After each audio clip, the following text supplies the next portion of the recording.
యాగేంద్రుల వారి యొక్క పాదపద్మములకు నమస్కరించుకుంటూ, అట్లాగే మరి ఈరోజు లింగరాజు నాయన గారు, సీతారామమ్మ గారు వారి యొక్క పాదపద్మములకు హృదయపూర్వక నమస్కారములు.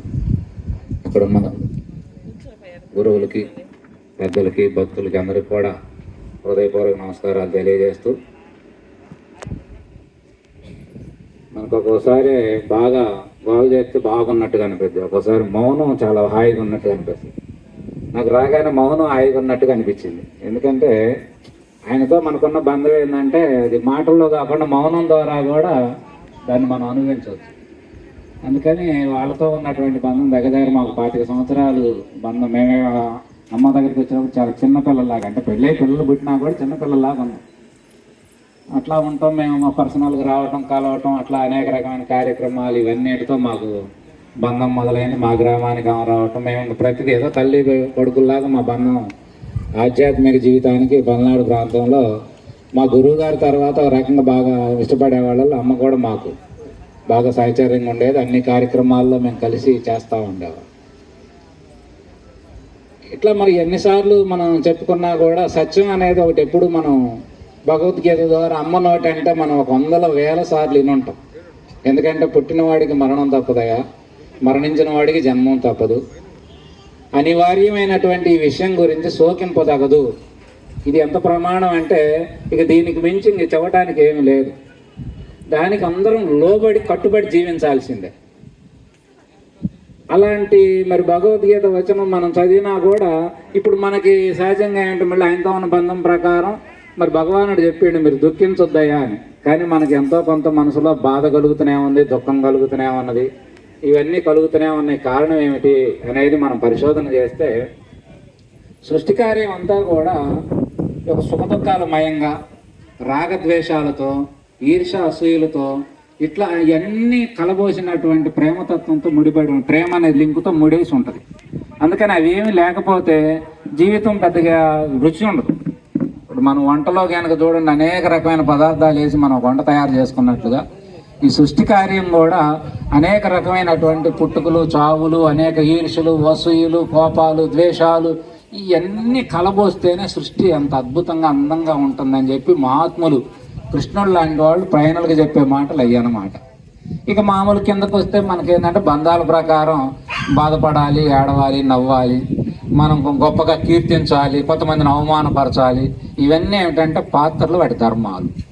కానీ ఆత్మజ్ఞానం ప్రకారం, పూర్ణమైనటువంటి ఆలోచనల ప్రకారం ఇవన్నీ కూడా భగవంతుని యొక్క సిద్ధి విలాసంలో భాగంగానే కొనసాగుతూ ఉంటుంది. కానీ ఎన్ని మాటలు చెప్పుకున్నా కూడా మనసు మరి ఒక్క మాటే ఆయన చెప్పినా కూడా ఇది అనివార్యం అని చెప్పినా కూడా మనం ఎక్కడో ఏదో జరిగింది ఎవరికో అన్నప్పుడే మనకు పెద్దగా చలనాలు, మనకు బాధ అనిపించట్లా. ఎందుకంటే మీరైనా పరిశోధన చేయండి. ఎవరి అబ్బాయికో ఏదో జరిగిందంట, పాపం 25 సంవత్సరాల వయసు వచ్చింది, కుటుంబాన్ని పోషించాలంట, ఆ అబ్బాయి ఉన్న ఫలంగా ఏదో యాక్సిడెంట్లో చనిపోయాడని తెలిసింది వార్త. కానీ మనకు అనుకుంటాం ఏదో లోకంలో చాలా మంది పోతున్నారు కదా అనుకుంటాం. కానీ అదే విషయం మన కుటుంబం, మన గుమ్మం దాకా వస్తే ఆ క్షోభ, బాధ ఎలా ఉంటుందో మనం అనుభవించగలం. అట్లా ప్రతి విషయాన్ని అట్లా ఏముంది, పుట్టిన వాళ్ళు మరణించక తప్పదని రోజు మనం భగవద్గీత క్యాసెట్ వింటుంటాం, కళ్ళ ముందు పుస్తకం చదువుతుంటాం. కానీ ఆ మాట మనకి పెద్దగా అంత అనిపించదు. కానీ మన ఇంట్లో ఏదైనా జరిగినప్పుడే ఇటు జరిగిందని ఆలోచిస్తూ ఉంటుంది మనసు. అంటే ఈ సృష్టిలో ఏంటంటే ప్రతిదీ నీ అనుభవంలోకి, నీ అనుభూతిలోకి వస్తేనే అది నువ్వు కరెక్ట్గా చేసుకోగలుగుతావు తప్ప ఆ అనుభూతి నీకు కలగటం కోసం ఈ సృష్టిలో ఏంటంటే ప్రతి అనుభూతి, ప్రతి దేహానికి పొందే అవకాశాలు ఉన్నాయి. అందుకనే అన్ని అనుభూతులు ఏదో ఒక రోజు అది నిన్ను కూడా తాకాల్సిందే. అదే పండగ కాదా అందరికి ఒక రోజు రావటానికి. అట్లాగే మరి ఇట్లాంటి కార్యక్రమాలు ఏదో తలా ఒక రోజు కాలక్రమంలో వస్తూ ఉంటాయి. ఏదో ఒక రోజు మరి అమ్మ ఇట్లాంటి కార్యక్రమాలు ఎంతోమందికి ఆరాధనలు పెడితే వెళ్ళి చెప్పింది. కానీ ఈరోజు అమ్మ ఇంట్లోనే మరి నాయన గారికి ఆరాధన మనం చేసుకోవాల్సి వస్తుంది. ఇట్లా ఏదో ఒక రోజు మనకే ఈ ఆరాధన తప్పు. కానీ మరి ఏమిటి సృష్టి అంతా, ఏమిటి అంత అనేది మనం ఎంత ఎతికినా, ఎంత అర్థం చేసుకున్నా, చెప్పినంత ఈజీగా మన మనసు దాన్ని అంగీకరించడం కానీ, ఒప్పుకోవటం కానీ, దాంట్లో నిజమేనని చెప్పి దాన్ని శాఖలు పడలేకపోతుంది. ఏదో చెవటానికి ఎవరు చెబుతాం కానీ అది మనకి జరిగినప్పుడు దాన్ని జీర్ణం చేసుకోవటం, అవన్నీ మనం చాలా కష్టం అనిపిస్తుంది. ఇలాంటివన్నీ మరి ఎట్లా అర్థం చేసుకోవాలి, ఏమిటి ఇందులో మనం చేయగలిగింది ఏమిటి, మనం చేయలేనిది ఏమిటి అనేది మనకు భగవద్గీత మనకు స్పష్టంగా మనకి ఏమేమి కర్మలు చేయాలి, ఏమేమి నువ్వు చేయలేవు, చేయకూడని ఏమిటి, చేయాల్సినవి ఏమిటి, అది అతీతమైన ఏమిటి, ఇవన్నీ మనకు అనేక రకాలుగా బోధిస్తూనే ఉంది. కానీ ఎన్ని ఉన్నా ఎన్ని చూసినా అది మన జీవిత అనుభవంలోకి రావాలంటే ప్రతిదీ నువ్వు దాన్ని తింటేనే దాని రుచి తెలిసినట్లుగా ఆ క్షోభ అయినా, బాధ అయినా, ప్రేమతత్వం అయినా, కరుణ అయినా నీకు నీవుగా పొందినప్పుడే అది నీకు స్వానుభవంలోకి రాగలిగిద్దే తప్ప లేకపోతే రాదు. అట్లా ఈ ఆధ్యాత్మిక జ్ఞానం, ఈ యొక్క కార్యక్రమాలు, వాటి ఉద్దేశాలు ఇవన్నీ కూడా నీ స్వానుభవంలోకి నీకు రావాలి అంటే నువ్వు దానిలో బాగా తెరిచి చూస్తేనే నీకు వస్తాయే తప్ప లేకపోతే ఏదో చెప్పిండు ఎన్నాం చూసినాం పైన అంటే అయ్యేది కాదు. ఇప్పుడు చాలా అక్కడ పెట్టారు పదార్థాలు, చాలా మనం ఏం కళ్ళతో చూస్తాం ఒక రకంగా అనిపిస్తుంది, కానీ చూస్తే ఏముంటుంది చెప్పండి, దాన్ని తిని నాలుగుతో చెప్పాలి అసలైనటువంటి ఇది రుచి బాగుంది అని. అట్లాగే ఆధ్యాత్మిక జీవితంలో కూడా ఏంటంటే ఏదో మొక్కుబడిలాగా కాకుండా ఇవన్నీ కూడా సత్యాన్ని మనం బాగా అర్థం చేసుకోగలిగినప్పుడే మనం దుఃఖానికి అతీతంగా చేరగలమని చెప్పి మహాత్ముల యొక్క వచనం. సత్యం అనేది నీకు తెలియలేదనుకో, నువ్వు ఎంత భక్తి చేసినా, ఎంత నువ్వు అనేక రకమైన సేవా కార్యక్రమాలు చేసినా, నువ్వెంత మంచి కీర్తి గడించినా, ఇవన్నీ కూడా నీకు ఏదో ఒక రోజు సత్యం అనేది బోధపడకపోతే, సత్య దర్శనం నువ్వు పొందకపోతే మానవుడు దుఃఖంలోంచి బయటకు రావడానికి అవకాశమే లేదు. అందుకని అట్లాంటి దుఃఖం అనేది పోవాలి.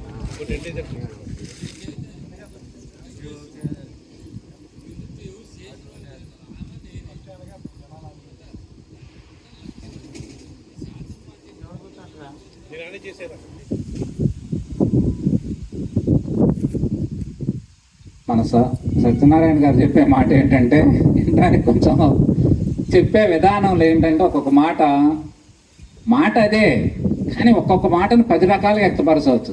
అలా వ్యక్తపరచడంలో ఆయనకున్న పద్ధతి ప్రకారం చెప్పడంలో మనకు కొంచెం మనసు నొచ్చుకున్నట్టు అనిపిస్తుంది. కానీ వాస్తవానికి ఏంటంటే కార్యక్రమాలు మన ఇంట్లో విషయాలు, ఈదుల విషయాలు, ఆ విషయాలు, ఈ విషయాలు ఇక్కడ మాట్లాడుకోవటానికైతే మీరు మాట్లాడుకున్నట్లయితే మరి ఎవరికి చెప్పాలి? రెండోది ఏంటంటే అమ్మ, గురు శిష్య బంధం అంటే ఏదో 2 రూపాలు కాదు. అక్కడ ఆసక్తి ఉంటేనే ఇక్కడి నుంచి నీకు సబ్జెక్టు అనేది అందరికి కావాల్సింది అందిద్ది. మీకు ఆసక్తి లేదనుకోండి, ఈయన నిరాసక్తుడు అవుతుంది. వాస్తవానికి నా సబ్జెక్టు నేనేంటంటే పట్టుకుంటే బుల్లెట్ లాగా పోవాలా, కానీ నేను ఒక 4 తడబడతా ఉన్నది, తిరిగిన చోట తిరుగుతూ ఉన్నది అంటే కారణం ఏంటంటే అక్కడ ఆసక్తి లేదు. ఇక్కడ వాతావరణం వెనక పనుల్లో కొంతమంది ఉండటం, వీటన్నిటి వల్ల.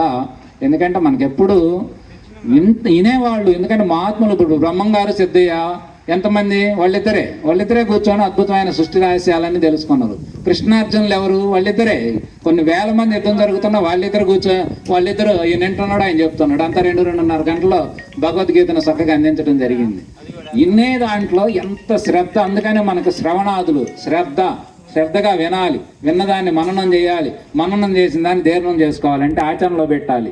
అలా నీకు ఎవరైతే ఉంటుందో వాళ్ళు ఉన్న దగ్గర అది ఒక్కళ్ళైనా చాలు. మహాత్ములు అందరూ కూడా 100 మందిని కూర్చోబెట్టుకొని బోధించాలి. ఇప్పుడంటే మనకేదో కావాల్సినంత జనం, అవసరాలకు తగ్గట్టుగా అన్నీ సమకూరుతున్నాయి కాబట్టి చేస్తున్నాం. కానీ పూర్వకాలంలో ఋషులంతా ఒక గురువు గారు, ఒక శిష్యుడు ఎదురు కూర్చొని ఆయన చెప్పుకునేవాళ్ళు. అట్లాంటి గొప్ప సబ్జెక్టు ఎందుకు, ఏం చెప్పుకోవాలి, ఏం చేయాలి, తరించాలంటే మానవ జన్మని ఎట్లా మరి మనకు తెలియకుండా జన్మ వచ్చింది, మనకు తెలియకుండానే ఇది పెరిగి పెద్ద అయింది, మనకు తెలియకుండానే పోతుంది. పుట్టడానికి మనం కారణం కాదు, పోవటానికి మనం కారణం కాదు. కానీ ఏమిటి ఇది అంతా సృష్టి ఆధారం, ఏమి నడిపిస్తుంది, దీని అన్నింటికి ఆధారమైనది ఏమిటి? అందరూ అనేక రకాలుగా దేవుళ్ళు అంటారు, దేవుళ్ళ పేర్లు అంటారు, దేవాలయాలు అంటారు, అనేక రకమైన గ్రంథాలు, సంస్కృతి, సాంప్రదాయాలు, ఇవన్నీ రకరకాలుగా కోకొల్లలుగా చెప్పినా కానీ ఈ మానవ జన్మ, ఈ యొక్క జీవి యొక్క ఉనికి ఏమిటి, ఇది ఎందుకు వచ్చింది, ఎందుకు ఇలా నడియాడుతూ ఉన్నది, ఎందుకు ఊరకు ఆరాటపడతా ఉన్నది, ఏదో నా భార్య అంటది, నా పిల్లలు అంటది, నా కొడుకు అంటది, వీటన్నిటికీ అసలు కారణాలు ఏమిటి, ఏంటి దాని యొక్క ఉద్దేశం ఏమిటి? ఇప్పుడు నాయన 80 సంవత్సరాలు, అమ్మ వాళ్ళిద్దరు కలిసి 60 ఏళ్ళు పైన అయింది, వాళ్ళు చక్కగా జీవితాన్ని పండించారు, మనందరికీ తెలుసు, బాగానే ఉంది. కానీ ఏమిటి ఆ ఉద్దేశం ఏమిటి? మరి 80 ఏళ్లకు ముందు ఆయన ఎక్కడ ఉన్నాడు, 40 రోజుల తర్వాత మరి ఆయన కనపడట్లేదు, ఆయన ఏమైపోయిండు? వీటన్నింటికి ఆధారం ఏమిటి? వీటన్నింటికి ఆధారమైన దానిని మనందరం వెతికి కనుక్కోవటంలో మన గ్రంథాలు, మన మహర్షులు, మన మహాత్ములు అందరూ కూడా అన్వేషించి వీటన్నింటికి ఆధారమైనది అనేది ఒకటి ఉన్నదయ్యా, అదే భగవత్ శక్తి, దైవశక్తి, పరమాత్మ అని అనేక రకాలుగా కీర్తించి మనకి అది కనపడట్లా, కానీ అంతటా ఉన్నది, అందరిలో ఉన్నది, అన్ని తానయ్యి ఉన్నది, అయినా అది దాని దర్శనం మనకి కావట్లా. అందుకని దాన్ని ఎట్లా దర్శించాలంటే దాన్ని దర్శించడం కోసమే దాన్ని దర్శించినటువంటి మహాత్ముల్ని మనం పట్టుకున్నాం. ఇప్పుడు ఉదాహరణకి మనకమ్మ దానికి ఎన్నో మరి 40-50 సంవత్సరాల నుంచి కార్యక్రమాలన్నీ కొనసాగిస్తూ ఉన్నది. ఆ కొనసాగించే దాంట్లో మరి ఆమె కొంత ఏదో ఆమెకు అర్థమైన భాషలో, ఆమెకు అర్థమైన విధానంలో దైవ దర్శనం ఆమె పొందింది. పొందబట్టే కదా ఇన్ని కార్యక్రమాలు చేయాలంటే ఎవరు చేస్తారు? మరి అందరూ చేయొచ్చు కదా. గ్రామంలో ఎంతమంది ఉంటాం? ఏ గ్రామంలోనైనా ఏ కొద్ది మంది ఆ భక్తులు కానీ, ఆ కొద్ది మంది ఆ గురువులు, ఆ జ్ఞానులు, మరి వాళ్ళు మాత్రమే చేస్తారు కానీ అందరూ చేయొచ్చుగా. అంటే తెలిసిన వాడు చేయగలుగుతాడు, తెలియని వాడు ఏం చేయలేడు. ఇప్పుడు నాకు మైకిస్తే నాకు 4 మాటలు వచ్చు కానీ నేను చెప్పగలుగుతాను. ఒకరికి ఇచ్చి చెప్పమంటే ఆయన చెప్పగలడా? అంటే తెలియకపోతే చెప్పలేము, కొంతమంది చెప్పే విధానం తెలియకపోవటం వల్ల చెప్పలేకపోవచ్చు, అది వేరే విషయం. అందుకని అట్లా తెలియాలి, చేసుకోవాలంటే, మానవ జన్మ సార్థకం కావాలంటే, పరిపూర్ణత్వాన్ని పొందాలి అంటే మనకి ఇట్లాంటి జీవితాలు కొంతమంది గడిపినటువంటి వాళ్ళు ఈరోజు మరి లింగరాజు నాయన గారు మన కళ్ళ ముందు చక్కగా నడియాడి మనందరికీ ఒక రకమైనటువంటి ఆధ్యాత్మిక కార్యక్రమాలు మనకు తెలుసు, ఎన్నో శాస్త్రమా దీక్షలని అయ్యాని బ్రహ్మాండంగా పెట్టి జీవితాన్ని పరిపూర్ణంగా జీవించారు. వ్యక్తిగత జీవితం పరిపూర్ణమైంది, ఎంతో కొంత భక్తి జ్ఞానం ద్వారా కొంత జన్మ సార్థకం చేసుకున్నారు. ఇక పుట్టడం, శరీరం సాధించడం అనేది అది సర్వసాధారణమని మన భగవద్గీత, కృష్ణ భగవానుడు మరి ఆయన వచనాన్ని మనం కాదనలేము కదా. అది సృష్టి జరుగుతూ ఉన్నది కాబట్టి ఆ విధానంలో మనం ఇవన్నీ జరుగుతూ ఉన్నాయి. ఇందులో మనిషి ఏంటంటే 2 రకాలుగా, ఒకటి మరి మానవ జన్మ వచ్చినందుకు మహాత్ములు చెప్పే మాట ప్రకారం చాలా విలువైన జన్మయ, వెలకట్టలేని జన్మ. అట్లాంటి జన్మని మీరు తీసుకున్నప్పుడు దాన్ని వృధా చేసుకోకుండా కాస్త మీరు ఎందుకు వచ్చారో మీ గురించి మీరు తెలుసుకోండి, దైవం గురించి తెలుసుకోండి. ఇవన్నీ కూడా తెలుసుకుంటా వీటికి ఆధారంగా కొన్ని మంచి కార్యక్రమాలు, మంచి పనులు చేస్తాం. సమాజంలో నీవు మంచివాడిగా ముద్రపడాలి, మంచి చెడుకు అతీతమైనటువంటి మనసును సాధించాలి. ఇది మనకి మూలం. మంచివాడిగా జీవించాలి, మంచి చెడుకు అతీతమైనటువంటి మనసును సాధించాలి. నేను మంచివాడిని అంటే మళ్ళీ ఇది గర్వంలో చిక్కుకున్నట్టు ఉంటుంది. అందుకని ఆ గర్వానికి కూడా నువ్వు అతీతుడు, నువ్వేమీ చేయట్లేదు, అంతా భగవతార్పితం, అంతా కృష్ణార్పణం, అంతా శివార్పణం అనాలి అన్నట్లుగా ఆ ఉద్దేశంతోనే నీ కార్యక్రమాలన్నీ చేసుకోవాలి. అందుకని మానవ జన్మ పూర్ణం కావాలంటే మనకి మరి లింగరాజు నాయన గారు అమ్మ మనం మరి పెద్ద చదువు లేదు, అయినా భగవద్గీతలో శ్లోకాలన్నీ కంఠస్థం చేసి ఎక్కడ పోయినా కూడా భగవద్గీత అంటే అమ్మ సీతారామమ్మ గారు వచ్చారు, భగవద్గీత గురించి బాగా చదువు. నేను మొట్టమొదటి విన్నది కూడా ఇదే. మాకు వెంకట్రావు గారు అని పాపం ఆయన ఎంతోమంది గురువులను పరిచయం చేస్తూ ఉంటాడు మా గ్రామానికి. ఆయన చెప్పాడు, తుమ్మలచేర్ల సీతారామమ్మ గారు అని ఒక ఆమె ఉందయ్యా, ఆ దగ్గర కూర్చుంటే ఎప్పుడు ఏదో ఒకటి మాట్లాడుతూ ఉంటుంది, ఏ విషయానికైనా సమాధానం చెప్తూ ఉంటారు. రెండోది భగవద్గీత గురించి ఎక్కువగా అధ్యయనం చేశారు, భగవద్గీతలో శ్లోకాలు, దాని తాత్పర్యాలు, దాని అర్థాలన్నీ బాగా లోతుగా విశ్లేషించి చెప్తూ ఉంటారని మొట్టమొదట అమ్మ ద్వారా నేను విన్నది అదే. తర్వాత వాళ్ళతో కలిసి చేసే ప్రయాణంలో కూడా మరి భగవద్గీత మనకు ప్రామాణికంగా, మరి అమ్మ జీవితంలో భగవద్గీత ప్రామాణికమైంది. అలాంటి ప్రామాణికమైనప్పుడు భగవద్గీత ఏం చెప్పిందో మనకు అర్థమైతే స్పష్టంగా మన దేనికి పెద్ద చింతించాల్సిన పని లేదు. ఎందుకంటే మహాత్ములు భగవద్గీత చెప్పే ప్రకారం మనిషి పుట్టట్లేదు, పెరగట్లేదు, చనిపోవట్లేదు, ఇదంతా కూడా దైవం సిద్ధి విలాసంలో కొనసాగుతూ ఉన్నది. కాబట్టి మనకి అసలు మరణం అనేది మన భగవద్గీత ప్రకారం మరణం లేదు, మార్పు ఉన్నది అంతే. అంటే వస్తువును మార్చడమే తప్ప ఈ షర్ట్ కనుక ఇడిచి కొక్కానికి తగిలించినట్లుగా ఈ దేహం అనేటువంటి దానిని ఎప్పుడు జీవి దానికి ఇష్టం లేకపోతేనో, లేకపోతే దానికి వద్దనుకున్నప్పుడు, లేకపోతే దానికి బ్రహ్మ ఇచ్చినటువంటి గడువు మోసినప్పుడు ఇది నాకు వద్దని చెప్పి విసర్జించి వదిలేస్తుంది తప్ప మనకి మరణం అనేది లేదు. ఎందుకంటే దేహం మార్పు ఉన్నది అంతే, ఇతరులలాగా మనకి మరణాలు లేవు. అందుకని అట్లాంటి మరణం లేని జన్మని మరి మీకు ఎట్లా చేయాలి అంటే, మరణం లేదని నువ్వు తెలుసుకున్నప్పుడు నువ్వు నిజంగా మరణం లేని స్థానాన్ని, ఆ చిరంజీవత్వాన్ని నువ్వు పొందగలుగుతావు. అని దాన్ని పొందాలంటే ఇప్పుడు మనకు సాధనలో భాగంగా మొట్టమొదట నేనెవరు అనే ప్రశ్నతో మొదలైతే, నేను ఆత్మనని, నా ఆత్మ మళ్ళీ మీ ఆత్మలు వేరు కాదని, ఈ సృష్టి మొత్తం దైవ పదార్థంగా ఉన్నదని, ఆత్మే దైవం అని, దైవం అంతా ఆత్మ సిద్ధివిలాసంగా ఉన్నదని అని చెప్పి మనకు ఉపనిషత్తులు మనకు గీతాన్ని బోధిస్తా ఉన్నాయి. ఆ విధానంలో మన జీవితాన్ని మనం సార్థకం చేసుకోవటంలో ముఖ్యంగా మరి అమ్మ మనకి మరి ఈరోజు ఎంతో కొంత అనేక గ్రామాలు తిరిగి అనేక బోధలు చేస్తా ఎంతోమంది త్రిమూర్తులకు ఆదర్శంగా ఉన్నదంటే దాని వెనక మూలం ఆయన లింగరాజు నాయన గారి యొక్క, ఎందుకంటే ఆమె పట్ల ఉన్న నమ్మకం అయితేనే, ఆమె పట్ల ఉన్నటువంటి గౌరవం అయితేనే, సంఘంలో ఆమెకు ఉన్నటువంటి జ్ఞానాన్ని భక్తిని పంచడానికి ఆమెకు కావాల్సిన వనరులన్నీ ఆయన సమకూరుస్తూ అండదండలుగా ఉండి ముందుకు నడిపించడంలో ఆయన ప్రధాన పాత్ర పోషించండు. అందుకని మనకి ఎక్కువ అమ్మ పేరు, అమ్మ విధానాలు మనకు బయట కనపడతాయి, కానీ ఆయన కనపడ్డు తక్కువ. కానీ ఆయన లేకుండా ఆ కార్యక్రమాలను ముందుకు తీసుకుపోగలదా? వాళ్ళు ఎప్పుడు ఎంత ఆదర్శంగా ఉండే, వాళ్ళు ఎప్పుడో నరుచుకున్నట్టు కానీ తిట్టుకున్నట్టు కానీ మనం చూడలేం మరి ఎప్పుడు 30-40 ఏళ్లలో. ఎందుకని అంత ఐకమత్యంగా ఉన్నారు? నిజమైనటువంటి భార్యాభర్తల బంధం ఏ లోటు లేకుండా వాళ్ళిద్దరూ ఆనందంగా జీవించారు, ఆనందంగా జీవితాన్ని కొనసాగించారు. భగవంతుడు ఇచ్చినటువంటి వాళ్ళ కష్టాన్ని నమ్ముకున్నారు, ఆర్థిక వనరులు సమకూర్చుకున్నారు. వాళ్ళకు ఉన్న దాంట్లో వాళ్ళు చేసుకుంటూ ఉన్న దాంట్లో ఎంతో కొంత మంచి దైవం పేరు మీద మంచి కార్యక్రమాలు, సంవత్సరానికి ఇట్లా 4-5 సార్లు కార్యక్రమాలు చేస్తా, ఏదన్నా మనలాంటి భక్తులు ఏదన్నా తులమ పొలమ ఇస్తే ఇచ్చినట్టు, ఇకపోతే తగిలి వాళ్ళ చేత పెట్టుకొని వాళ్ళే కార్యక్రమాలను ముందుకు నడిపించి ఇవాళ కార్యక్రమాలను ఎంతో కొంత జీవితాలని, వ్యక్తిగత జీవితంతో పాటు ఆధ్యాత్మిక జీవితాన్ని కూడా ఇది సార్థకం సాఫల్యం రెండు చెందే విధంగా వారు జీవించారని నేను మనస్ఫూర్తిగా అనుకుంటున్నా. ఇక జనన మరణాలు అనేవి అవన్నీ సర్వసాధారణం. అందుకని దానికి మనం అది మనం చేయగలిగింది ఏమి లేదు. ఏదైనా ఉన్నప్పుడు నువ్వు అర్థం చేసుకొని దానికి తగ్గట్టుగా నువ్వు జీవించడమే నువ్వు చేయాల్సిన పని తప్ప ఇక నువ్వు వేరే మార్గం ఏమి లేదు. అలా జీవించడంలో అనేక రకమైనటువంటి సాధనలు, సంపత్తులు, అనేక రకమైన మార్గాలు, మనకు ఒక పద్ధతి, ఒక విధానం కాదు, అనేక రకాలుగా ఉన్నాయి. నీ ఇష్టం ఏ మార్గం ద్వారా అయినా చెయ్యి. కానీ భగవంతుడు అనేవాడిని నువ్వు తెలుసుకోవాలి, లేదా నీ గురించి నువ్వు తెలుసుకోవాలి. నిన్ను తెలుసుకున్నా నువ్వు దైవం తెలిసిద్ది, దైవాన్ని తెలుసుకున్నా నీవు తెలుస్తుంది. ఈ రెండు తెలియనప్పుడు, అందుకే మహాత్ములు చెప్పే మాట, నువ్వేమి సాధించినా నిన్ను నువ్వు ఎరగకపోతే అది సున్నా జీవితం అని చెప్పారు. నువ్వు ఎన్ని కోట్లైనా సంపాయి, కానీ ఏదో ఒక రోజు వదిలిపెట్టిపోవాల్సిందేగా. కానీ వదిలిపెట్టి పోయేది నీవని నీకు తెలిసింది అనుకోండి, ఇవన్నీ కూడా నువ్వు సాధించినట్టే లెక్క.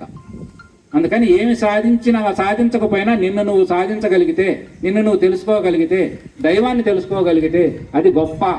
అదే తప్ప మిగతా నువ్వెన్నైనా సాధించు. అందుకనే మనకి చతుర్విధ పురుషార్థాలను సాధించడమే మానవ జన్మ లక్ష్యం అని మనకు అన్ని గ్రంథాలు మన కంఠాపదన చెప్పడం జరిగింది. ఏమిటి చతుర్విధ పురుషార్థాలు? ధర్మంగా జీవించాలి, అర్థకామాలను అర్జించాలి, మోక్ష జ్ఞానం పొందాలి. అందుకని మనకి అయ్యా నువ్వేం అర్థకామాలను అర్జించవద్దు, నువ్వేం శుభ్రంగా ఉండొద్దు, నువ్వేం సంపాదించుకోవద్దు, నువ్వేమి ఆనందంగా ఉండాల్సిన ఉండొద్దు అని కానీ, నువ్వేం కీర్తింపబడొద్దు అని కానీ ఏమీ నీకు అదేం కాదు. నీ ఇష్టం, నువ్వు ఎలాగైనా సంపాదించు, నువ్వు ఎలాగైనా కోరికలు తీర్చుకొని ఆనందపడు. కానీ ధర్మం ప్రకారం, ధర్మం ముందుండాలి. ధర్మం ప్రకారం నువ్వు ఏ పనైనా చెయ్యి, అది 100% అది సక్సెస్ అవుతుంది, 100% అది రైటేనని చెప్పారు. అందుకనే మానవ జన్మ పూర్ణత్వం పొందాలంటే చతుర్వేద పురుషార్థాలు, ధర్మంగా జీవించాలి, అర్థకామాలను అర్జించి మోక్ష జ్ఞానం పొందాలి. మోక్ష జ్ఞానం అనే మాట, మోక్షం అనే పదం మన భారతదేశంలో తప్ప ప్రపంచం ఎక్కడ వినపడదు. మోక్షం అంటే ఏమిటి? నీ స్వస్థానం, నిన్ను నువ్వు ఎక్కడి నుంచి వచ్చినవో, ఎక్కడికి పోతున్నావో, నీ రాకపోకల గురించి పూర్తిగా నీకు తెలియాలి. అలా రాకపోకల గురించి తెలియలేదనుకో, ఏదో వచ్చిన పైన వస్తే వచ్చింది పైన ఇంకెవరికి తెలియదు. తెలుసుకున్నవాడే అందరికి తెలియబడేవాడిగా నిలబడి ఉన్నాడు లోకంలో. తెలుసుకున్నవాడే అందరికీ మళ్ళీ తెలియబడేవాడిగా ఒక గుర్తుగా నిలబడి ఉన్నాడే తప్ప నీ గురించి నువ్వు తెలియలేదు అంటే అది ఏమి చేసినా కూడా సున్నానే బ్రతుకని చెప్పి మహాత్ములు చెప్తా ఉన్నారు. అందుకని అట్లాంటి జీవితాన్ని మనం మరి అర్థం చేసుకొని దాన్ని తగ్గట్టుగా సాధనా విధానాలు మనకు అనేక గ్రంథాలు, అనేక పద్ధతుల్లో మనకు రూపకల్పన చేయడం జరిగింది. ఆ విధానాల్లో మనం చేసుకోవటంలో మనకు అమ్మలాంటి వాళ్ళు కార్యక్రమాలు ఎందుకు మాటలు కూడా 4 మాటలు చెప్పవచ్చు. మాటల కంటే కార్యక్రమం చాలా బలమైనది. కార్యక్రమాలు పెట్టేది ఎందుకంటే ఆ కార్యక్రమాల వల్ల ఇప్పుడు మేము మొట్టమొదటిగా ఆశ్రమానికి పోతే మామూలుగా అయితే ప్రవచనం వినవచ్చు, కానీ ప్రవచనం వినేదానికంటే ఇక్కడ జరిగే కార్యక్రమాలు మనల్ని ఆకర్షిస్తాయి. ఆ కార్యక్రమాల ద్వారా పిల్లలు పెద్దలు అందరూ కలుస్తూ ఉంటాం. ఏమిటి ఇది అనేది మంచి ముందు ఏది కార్యక్రమంలో పాల్గొంటే మంచిదంట, మంచి చేద్దాం అని అనిపిస్తుంది. కొన్నాళ్ళు చేయగా తర్వాత ఏం చేసినా కూడా చేస్తాం, కానీ దీని ఉపయోగం ఏందని ప్రశ్న మొదలవుద్ది. దాని ఉపయోగాలను వెతుక్కోవటంలో, అసలైనటువంటి మూలాలను వెతకటంలో, తెలుసుకోవటంలో అసలైనటువంటి విధానాలన్నీ కూడా మనకి అర్థం అవుతాయి. అలాంటి యొక్క తత్వాన్ని అర్థం చేసుకొని ఆ విధానంలో నడుచుకోవాలంటే ఇట్లాంటి మార్గదర్శకుల ద్వారా మన జీవితాన్ని మనం తరింపజేసుకోవాలి. అలా తరింపజేయటంలో మరి లింగరాజు నాయన గారు, సీతారామమ్మ గారు మన పల్నాడు ప్రాంతంలో పుట్టి ఎంతో కొంత మనలాంటి వాళ్ళందరికీ ఆదర్శంగా ఉంటా, వారు కొంత ఏదో తెలుసుకొని ఆ తెలుసుకున్న దాన్ని మనకి పంచిపెడతా అందరం ఒక ఉమ్మడి కుటుంబంగా బ్రతికుండటం అనేది మనందరం ఒక అదృష్టంగా భావించాలి. ఎందుకంటే చాలామంది మహాత్ములు ఉండేది తక్కువ మంది. ఎందుకు తక్కువ మంది ఉంటారంటే, మనం మీ అందరికీ తెలుసు టమాటా కర్రీ పప్పు లేకపోతే పెద్ద దండి వండుతాం, కానీ అందులో వేసేది మాత్రం చిటికెడు ఉప్పే. అట్లాగే ఈ ఉప్పు లాగే సాల్ట్ లాగే మహాత్ములు జ్ఞానులు ఉండేది అక్కడక్కడ అరుదుగా ఉంటారు. అట్లాంటి వాళ్ళని మనం పొడిచి పట్టుకొని వారి విధానంలో వాళ్ళకి సహకరిస్తా, వారిని మనం అనుసరిస్తా, వారిని సేవిస్తా, అందుకే గురు పూజలు ఇవన్నీ పెట్టేది. అట్లాంటి వాళ్ళని మనం ఆదర్శంగా తీసుకొని వారి మాటను తూచా తప్పకుండా పాటించి నడుచుకుంటే అందులో ఇంకా నువ్వు లోతుగా పోయి తెలుసుకోగలిగితే ఇంకా మంచిది. లేకపోయినా కనీసం వాళ్ళ మాటలైనా ఆదర్శంగా తీసుకొని నడుచుకోగలిగితే ఎంతో కొంత మన హృదయాలు శాంతిస్తాయి, మనం హాయిగా ఉంటాం, ప్రపంచం హాయిగా ఉంటుంది అని చెప్పి మహాత్ములు అందరూ చెప్తా ఉన్నారు. ఆ విధానంలో అట్లే అమ్మ మరి నాయన వాళ్ళిద్దరు కూడా చక్కగా వారి జీవితాన్ని వారు ఐకమత్యంగా ఆదర్శంగా ఉంటా మరి కార్యక్రమాలను చక్కగా ముందుకు తీసుకుపోయి ఎన్నో కార్యక్రమాలను మనకు అందించారు. ఈరోజు వాస్తవానికి ఎందుకంటే పెద్ద వయసు వచ్చింది, ఇంకా కార్యక్రమాలు చేయలేని పరిస్థితి, ఇంకా చేసిన దానితో సంతృప్తి చెంది ఇక ఉన్నత కాతే నామస్మరణ చేసుకుంటా ఉన్న జీవితం ఎప్పుడు భగవత్మయంలోనే ఉన్నది, భగవంతుడికి అతీతంగా ఏం కాదు, భగవత్ కార్యంలోనే ఉన్నారు. కాబట్టి అట్లాంటి జీవితం వారు చక్కగా జీవించారు. వారు లాగా మనం కూడా ఎంతో కొంత జీవితాల్ని ఆ విధానంలోనే మనం జీవించి ఆనందంగా ఉండాలని కోరుకుంటూ మరి యొక్క అవకాశం కల్పించి మరి నాయనగారి యొక్క ఆత్మకు శాంతి కలగాలంటాం. వాస్తవానికి మనకి శాంతి లేదు, అశాంతి లేదు. ఎందుకంటే ఆత్మది ఎప్పుడు ప్రకాశవంతం అయ్యి, ఎందుకంటే ఇప్పుడు మనకి చూడండి, మనిషి కాలం చేసిన తర్వాత తలాపిన దీపం పెడతాం, తర్వాత పోయి వచ్చిన తర్వాత దీపాన్నే మనం చూస్తాం.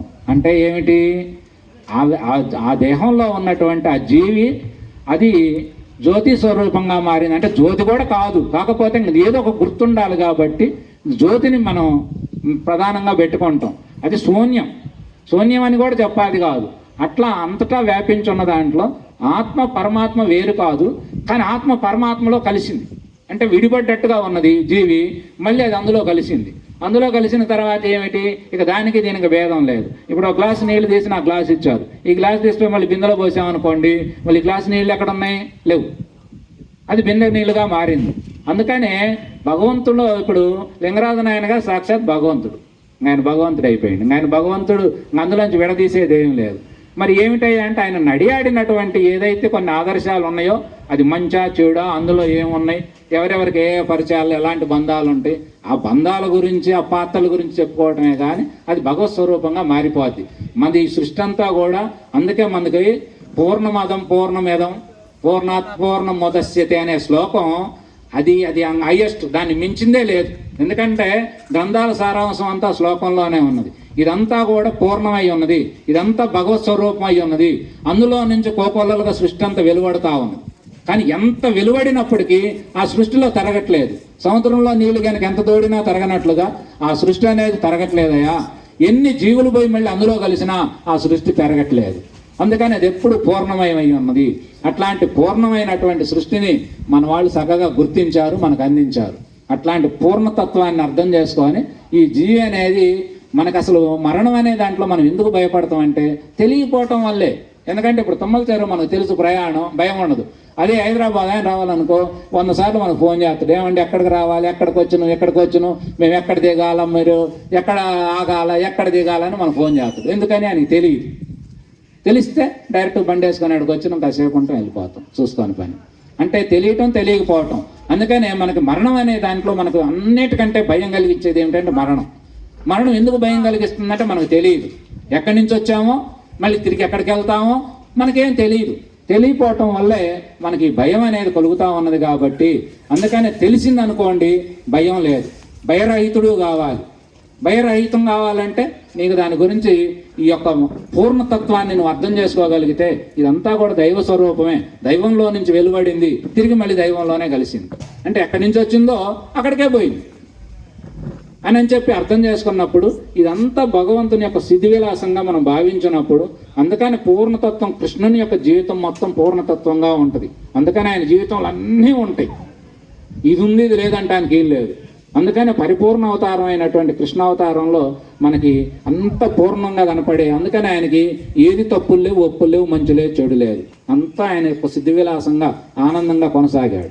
కానీ మనకి కొన్ని పరిధులు ఉంటాయి, ఆ పరిధుల ప్రకారం జీవిస్తా మంచిగా జీవించాలి, మంచి చెడుకు అతీతమైనటువంటి మనసును సాధించాలి. అలా ఏది చేసినా కూడా ఇదంతా భగవత్మయం అనేది నిన్ను నువ్వు మొదట నిన్ను నువ్వు నమ్మించాలి. నేననే నీ జీవి ఉన్నదే, ఆ జీవి నిన్ను నువ్వు నమ్మించాలి. అలా నమ్మి నీ జన్మని నువ్వు సార్థకం చేసుకోగలిగితే, ఎందుకంటే మనం చూస్తూనే ఉన్నాం, ఏది ఉండేది ఏం కాదు. ఇవన్నీ సృష్టిలో మార్పులు అనేవి జరుగుతూ ఉంటాయి. ఆ మార్పుల్లో భౌతికమైన మార్పులు జరుగుతూ ఉన్నాయి, ఆధ్యాత్మిక మార్పులు జరుగుతూ ఉన్నాయి, సృష్టిలో అనేక రకమైనటువంటి మార్పులు జరుగుతూ ఉన్నాయి. కానీ మారంది ఒక్కటే, అదే దైవశక్తి. అది ఎప్పుడు మారేది కాదు, అది ఎప్పుడు అది అంతా ఉంటుంది. దాన్ని గుర్తించలేకపోవడానికి మన కారణం ఏమిటంటే, ఎక్కడో ఉంటే ఆంజనేయ స్వామి గుడిలో స్వామి ఉన్నాడంటే మనం పోయి నమస్కారం పెట్టుకుంటాం. కానీ స్వామి అంతటా ఉన్నాడంటే ఎక్కడ చూడగలుగుతాం మనం స్వామిని? అందుకని అంతటా ఉన్న దైవాన్ని మనం దర్శించాలంటే, అందుకే రమణ మహర్షి లాంటి వాళ్ళు నీవెవరివో నీలోకి నువ్వు ప్రవేశించి నిన్ను నువ్వు తెలుసుకుంటే నీకు అరుణాచల శివుడు తెలుపుతాయా అని ఆయన అందరికి బోధించేవాడు. అందుకని అట్లా మన గురించి మనం తెలుసుకున్నప్పుడు మనకు దుఃఖరహితులం అవుతాం. కాబట్టి ఎంత దుఃఖరహితులమైనా ఇది జీవుడు కాబట్టి దీనికి ఒక దేహం ఉన్నది, దీనికి కొన్ని గుణాలు ఉన్నాయి, దీనికి కొన్ని కర్మలు ఉన్నాయి, దీనికి కొన్ని పద్ధతులు ఉన్నాయి. వాటన్నింటినీ ధర్మాలు అంటారు. ఆ ధర్మాల ప్రకారం మనం జీవించాలి. అలా జీవించడంలో శుభ్రంగా మన తల్లిదండ్రులైనటువంటి శుభ్రంగా వాళ్ళిద్దరు కూడా లింగరాజు గారు సీతారామమ్మ గారి జీవితాన్ని పరిపూర్ణం చేసుకున్నారు. అందుకటి పరిపూర్ణం కూడా కాదు, పూర్ణ ఆయుష్ కూడా ఇచ్చిండు భగవంతుడు. ఆ ఆయుష్ని అవన్నీ వాళ్ళు సద్వినియోగం చేసుకుని వాళ్ళ జీవితాన్ని తరింపజేసుకున్నారు. కాబట్టి ఇంకా ఏమైనా కొద్ది గొప్ప ఉంటే ఆ జీవుడు కూడా తరించాలని కోరుకుంటూ ఈ అవకాశాన్ని కల్పించినటువంటి గురుమూర్తులకి, పెద్దలకి, ముఖ్యంగా అమ్మకి అందరికీ కూడా హృదయపూర్వక ధన్యవాదాలు తెలియజేసుకుంటూ సెలవు తీసుకుంటున్నాం. హరి ఓం తత్సత్. సర్వం శివార్పణమస్తు.